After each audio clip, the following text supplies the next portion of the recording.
Good afternoon, Shinan students. It is another beautiful day here at Shinan Middle School. Before we get into our topic and our radio show today, I'd like to introduce our radio hosts. I'm Justin. I'm Jeremy. I'm May. I'm back again. Oh yes, we're all back. Today is November the 14th, and we have a lot in store for you all. So let's get started. Our first song is by one of my good friends, Sean Miller. He is an artist, cartoonist, and this song is called Happy Endings from his album, The Rebrand. So I hope you all enjoy. Enjoy. All right, and we're back. Again, that was the song Happy Endings from the album Rebrand. The artist is Sean Miller. So without further ado, let's get into today's topic. And today we're talking about family. Yeah, it's very important word. This is something that all of us have, and so whether you're listening or in the radio show, you can contribute to the topic. Now, with families, I know since we're in Korea right now, family is one of the biggest cultural ties. You know, every Korean is big on family. That's where you find your pride. That's where you find your support. Changing now. Community. Sadly. How is it changing? It's like maybe 5 or 10 years ago, even 5 or 10 years ago, it was a big family-oriented culture that is kind of pride of Korean culture. But I watched the news a few days ago, and they just estimated, like, according to the statistics, one-person family is getting bigger. So in 10 or 20 years, maybe one-person family is like 25%. It's unbelievable, you know. Wow. So you're saying they're going from bigger families to smaller That's families? what I'm talking about. Wow. Yeah. What do you think about that? Well, from what I know about Korea is becoming a little bit more like a lot of the Western places because of their family, because their birth rate is dropping.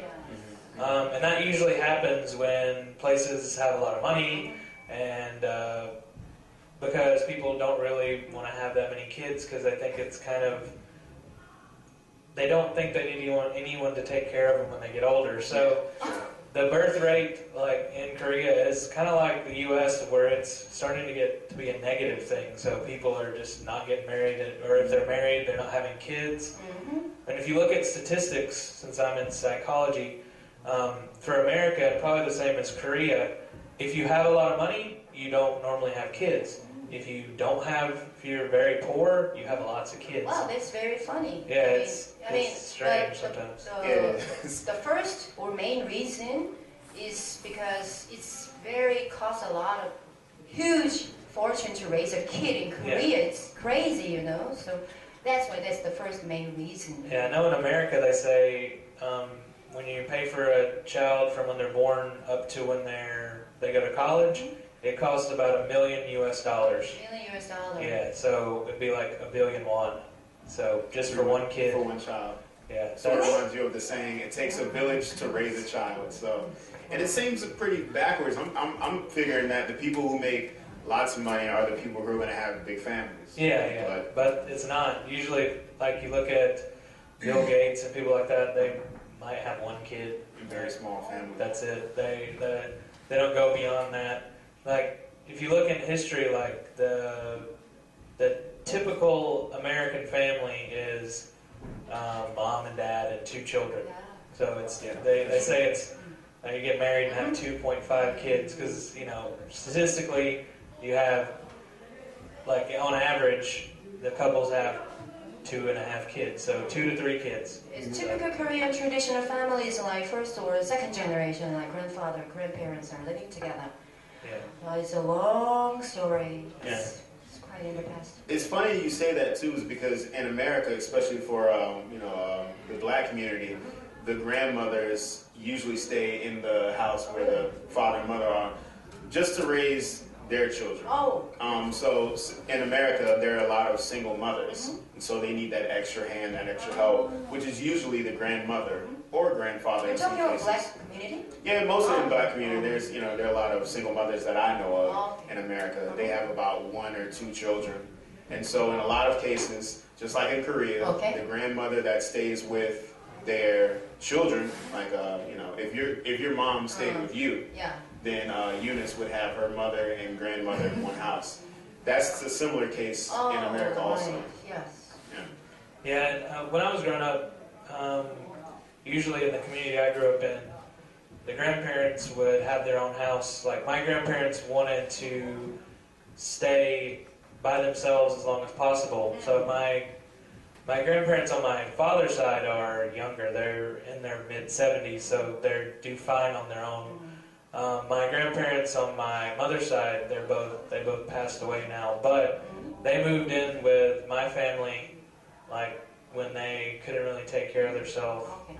But that's not really that common in America. Usually they'll send them to nursing homes, which is not good at all. Speaking of which, I mean, Silver Town now is increasing now in Korea. What about Silver Town or related Silver Town and silver people or silver industries increasing? You mean older, like the Yeah. older people? Yes.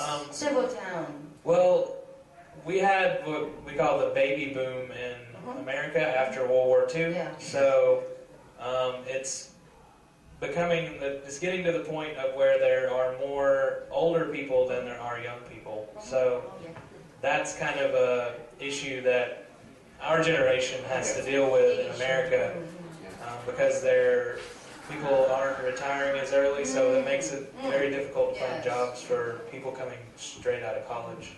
The government has to have some kind of alternative plan for the silver people, you know? Yeah. Yes. Definitely. Because they rarely, go and pass away. Yeah, life expectancy is longer, Yes. and so and they've lost a lot of money because the economy's gotten worse, so they can't really retire early and take care of themselves. Luckily, my grandparents, my grandfather retired as early as possible. My grandmother retired very early because her company moved to Mexico, so she was no way she was moving. Yes. So she retired early, and my father is very good with taking care of money. He never really made a lot of money, but he's never had any problems with money. That's No that debt. I want to have. Never any debt. Like, never in his whole life. He's never been Wow, in debt. lucky guy. Yeah, he's very smart with money. So, And my father's very money-oriented also. I remember going back home and he had financial figures on the cabinets, on the refrigerator, in the bathroom about how much The debt he family had. member aware of the... Aware of how much money he's trying to save or how much debt he's trying to get rid of. Pay off the house, pay off the car, pay off tuition. With my father, he's looking at 4 kids. My older brother, myself, my sister Stephanie, and my younger brother Caleb. So there was a point in his life where all 3 of us were in university. So, having 3 children in university, that can be very, very expensive. So, you gotta keep the figures right. yeah, see, your family is very uncommon now because your mom and dad stayed together. My mom and dad got divorced when I was 3 or 4 years old, so I never knew my parents together. So, and I have a stepfather, which pretty much I only remember having a stepfather.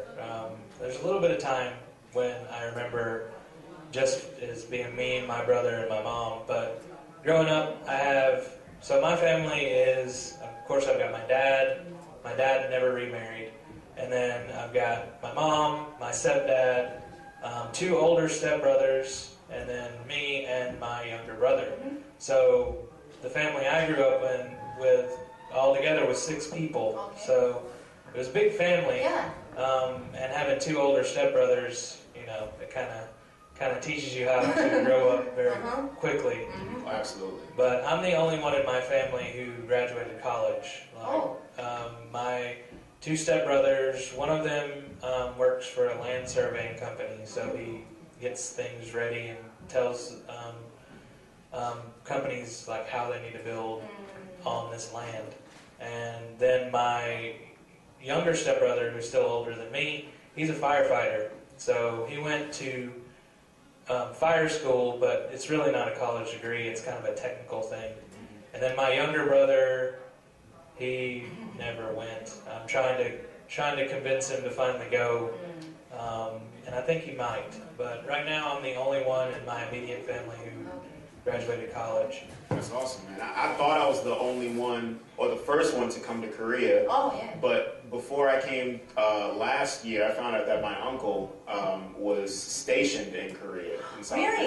Korea. Yeah. You knew? I didn't know until I went, and that's what brought up the topic. Oh, He's like, wow. he said, I remember being stationed in Korea, and I've known him for 24 years, and that never got That's brought up in interesting. conversation.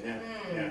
So tell us about your family. My new family after marriage.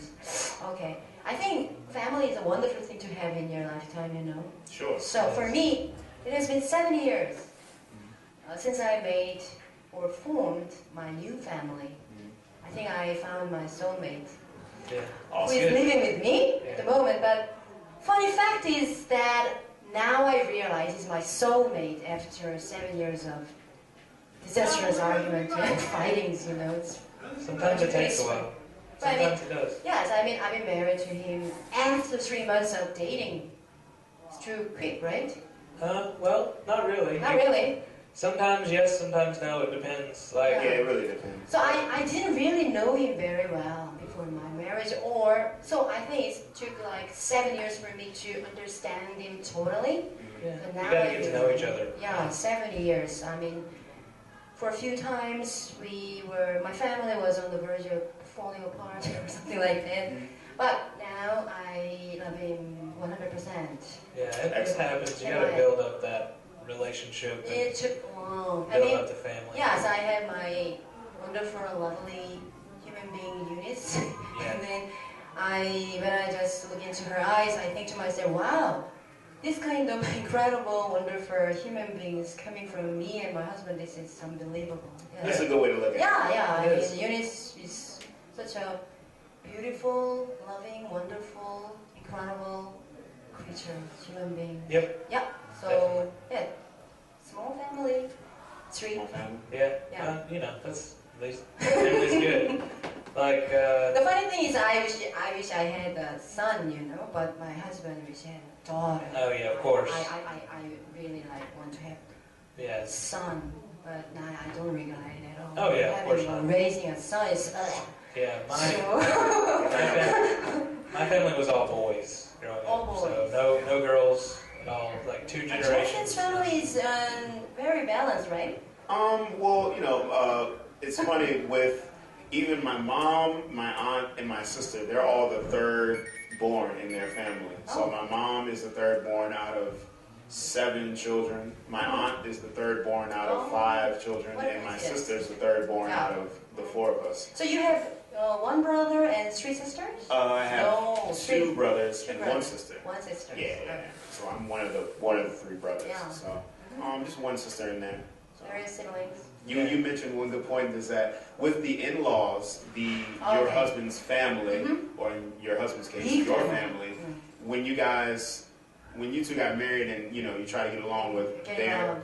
family, there can be some Complicated. problems. Yeah, very complicated. But the greatest thing greatest trait about my husband, he never ever pushed me to get involved with his family. You know, that's a big problem nowadays. Even nowadays, it's a big problem. Like you said, in-laws and my family and his family got together. It can or become the main reason for one couple to get divorced or something like that sometimes. But That's true. my husband never ever asked or never ever pushed me to do something for his family, something like that. He just only think about our own family. Yeah. I think it's better to encourage rather than to push. Yes.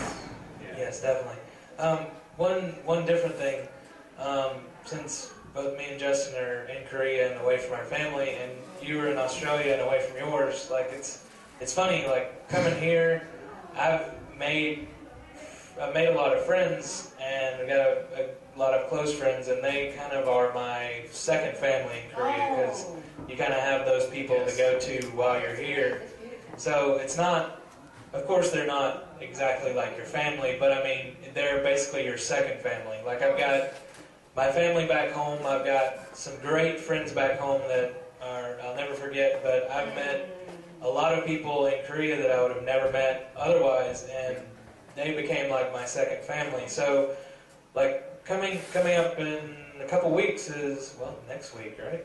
Next week is Thanksgiving. Thanksgiving, yeah. So this will be the second year I've had Thanksgiving in Korea, and I'm doing the same thing as last year, going with a group of my friends. They're my best friends in Korea, and Justin's also coming along. So Justin's been a big addition to the second family for me here in Korea. So and Thanksgiving is a huge family holiday. So we're going to talk about that again later. But you know, if you don't have your family, like, second best thing is to have friends. So that's very important to have. That is very important. Very. As we, getting to talking about family, we can go on and on, but since we're limited with time, we're going to go ahead and let Jeremy introduce his song, and then we'll conclude the radio show. All right, so the song that's coming up is going to be called Southern Weather. It's by a band called The Almost. The reason I chose this song is because I'm from the South, Justin's from the South, so it kind of has to do with where we're from, and that's where our family's from. So it's called Southern Weather. I hope you like it, and then we'll go out after this. Well, that was The Almost, their track called Southern Weather, another excellent track. Another quick fun fact before we head out is that I just told Jeremy that my mom's side of the family is from Lafayette, Georgia, a place where he stayed before coming to Korea. So it's kind of cool. Yeah, they're really cool. So we'll next week we're going to talk more about, what is it, Thanksgiving, I believe. Next week is Thanksgiving, I think. Yeah. Okay. All right. Well, until then, I am Justin. I'm Jeremy. I'm May, and also we'll surely bring student guests back next week. So see you next time. All right. Bye, guys. Bye. Bye.